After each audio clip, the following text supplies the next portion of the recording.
Good morning. Masebian in Florida. Papakita ko lang sa inyo yung mga nanim ko.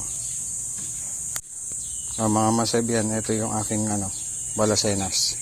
Ito yan, bumawi na sila. Ayan. Diba? Ang lalaki, oh. Ito yung una kong tinanim, yung apat na yan. Tapos sumunod ito. Ayan. Tapos itong mga sili, mga yan, siling tare. Yun, namatay yun eh. Pero ito, tingnan nyo ang kito. May bunga na. Tapos kalabasa. Ang labong na nila, no? Tapos nagtanim din ako dito ng honeydew. Honeydew, ayun, no? May bunga na. Pero bakit ganun? Parang pakuan yung yung bunga. Tapos yung nakikita nyo doon sa may isa, hindi ko malaman kung yan ang honeydew o yan ang bunga ng kalabasa. Tapos ito ang honeydew. Tapos ito pa pala, meron pa akong dito, balasenas, 3. Kung alam nyo po ba na kung ano yung aking pinandidilig dyan, yung pinag-unyaban ng ng bigas. Ayun, pinag-unyaban ng bigas yan, hindi yan gatas. Ayan. Nakakataba kasi ng yan ng pananim.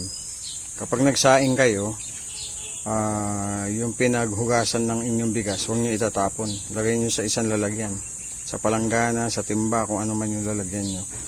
Pagkatas kung meron kayong gulay, meron kayong pananim, siya yung inyong pandilig. Ito, nandito naman yung aking tingnan nyo, ang ganda, no? Kalabasa. Ito naman yung mga sili ko. Ayan. Binili ko sa online kasi yung mga sili palang pamaksi, ayaw nila ng masyadong nakatangad sa aldaw. Kaya nilagyan ko ng ganito. Kaya lang, nabudol ako, maliit pala. Akala ko lang, malaki siya. Yung pala maliit lang. O yan, tapos tingnan nyo naman yung labong na aking tanglad. Ayan, labong, di ba? Tanglad, tapos tanglad, 3 puno yan eh. Maganda ito, bumabawi na to. Maganda na yung bunga niya. Siguro dahil sa umulan nung nakaraan, nakatikim sila ng tubig ulan. Ayan, kamatis.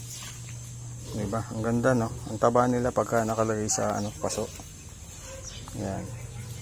Napag-alaman ko kasi na kapag nagtanim ka sa paso, mataba yung iyong tanim kasi hindi na aalis yung vitamin nila sa paso, nandun lang sila. Ito naman yung mga ko, kapayang malulot. Yan, ito, bata pa, sa sobrang init, kumukulubot din yung kanilang dito meron tayong kapaya dito, malulot. Ayan, ganda ng bunga, di ba? Matamis ang yan, ang lasa ng yan, bunga. Inaawitan nga yan ng mga pumupunta dito eh. O, dito meron din tayong kapaya. Ayan, dito ko kinuha yung mga nakaraan na hinarvest ko, yung malalaki. Kaya lang yung mga natira, maliliit na. Ilang beses na ako nakapag-harvest yan, siguro mga nasa 10. Pero hindi kanyang kalaki, mas malaki dyan. Yun, meron nang nahihinog na 2. Ayun sa ilalim. Pag may sobra kayo dito sa pinagugasan nyo ng bigas, pwede nyo i-imbak yan dito. Ayan. Share yung pandilig nyo. Mas mainam yung panis na talaga. Tapos ito naman yung halimbawa yung balat ng ng mga saging, balat ng mga prutas. Yan, magkumuha kayo ng lalagyan nyo. Depende sa inyo kung anong gusto nyo lalagyan. Pwede naman timba, pwede galon mas malaki dyan. Tapos imbak nyo dyan, saka nyo lagyan ng tubig. O pagkatapos after 1 week, pwede nyo na siyang pandilig sa mga nyo, sa mga halaman nyo. Ganyan lang ang ginagawa ko dyan. Ito, sabaw ng sinaing yan.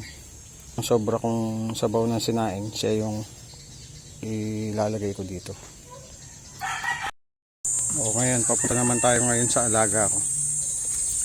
Kay Shine. Ganda ng pangalan niya. Dito muna tayo kay Shine, pakakainin ko siya.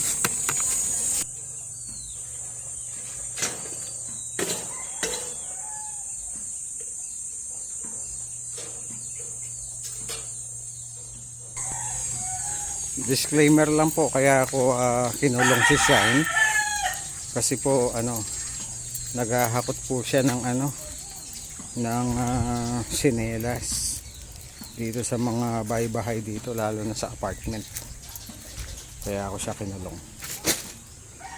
Ngayon dito naman tayo sa kulungan ko ng bibi.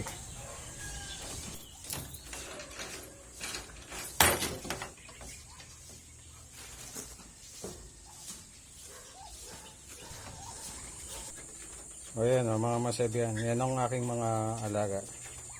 3 lang sila ngayon. Nadagdagan sila ng 12. Yehey. Diba? O yan yung sinasabi ko, mga 12 kong mga babies. Ayan, malalaki na dito sa kabila. 6 yan, tapos 6 ito. Ayan, ang cute. Ayan, pakainin natin sila.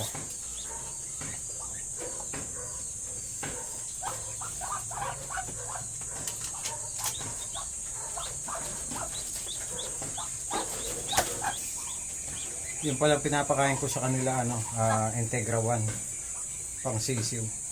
Tapos na Integra 1, Integra 2. Kasi kung i-Integra 2 ko na sila agad, baka kasi mabaknal.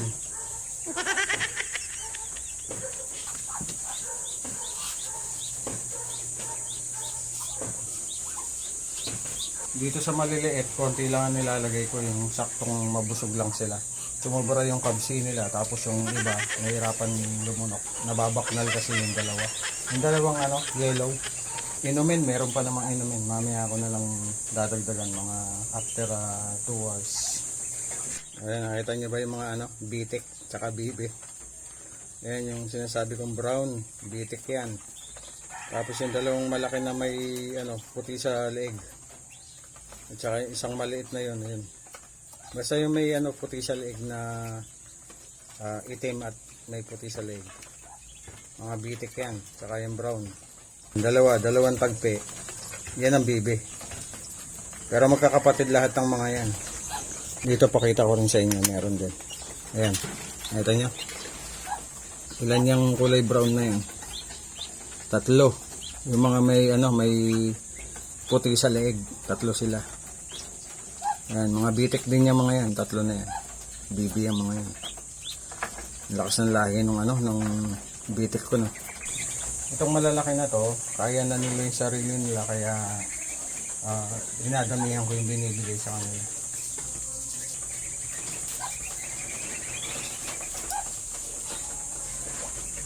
Grabe ang init. Tingnan niyo yung pawis ko. Para ako naliligo. Ayun, umutulo.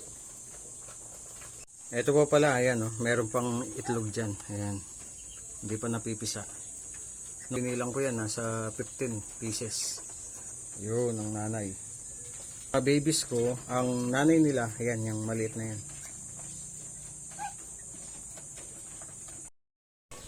Ayan, mga masebyan, yan lang naman ang aking daily routine. Yung pagkagising sa umaga, magdidilig ng halaman, pakakainin si Shine, tapos pakakainin yung mga babies natin. Araw-araw natin ginagawa.